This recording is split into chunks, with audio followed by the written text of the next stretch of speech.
বসে গেছি খেতে। তা আজকের রান্না দেখুন, শাক ভাজা, কুমড়ো ডাঁটা। এগুলো হচ্ছে আমার গ্রামের বাড়ির শাক, মা তুলে পাঠিয়েছে। আর এটাই যে গাছের শোলা শোলা কুমড়ো, কেমন লাগবে জানি না। আর রুই মাছের তেল ঝাল। তো একসাথে নিয়ে নিয়েছি সব কিছু থালার মধ্যে। আজকের বাটি ঠাটি নিয়ে দুটো লঙ্কা নিলাম শাকের সাথে। আজকে জায়গাটা পুরো নতুন, এই জায়গাটায় কোনোদিনও বসিনি। রান্নাঘরের দরজার সামনে বসেছি, বারান্দায়।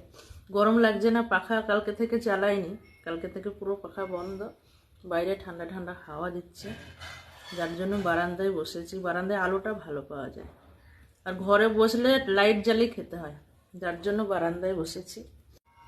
এই যে শাক, এটা হচ্ছে আমার গ্রামে আমার বাড়ি আছে। অনেকেই জানেন বা অনেকে জানেন না, গ্রামে আমার বাড়ি আছে।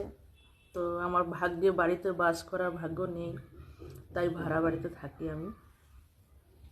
তো সেই বাড়িতে শাক হয়েছিল, তাই ছেলে গেছিলো, মাকে বলেছিলাম তুলে দিতে, তাই মা তুলে দিয়েছিল, তাই নিয়ে এসছে। তো এই যে নিজের বাড়ির নিজের দেশের জিনিসের কি স্বাদ বলে বোঝানো যাবে না।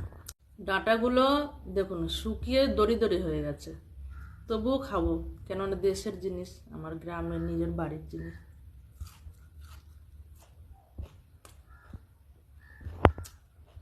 দারুণ স্বাদ, দারুণ স্বাদ, দারুণ।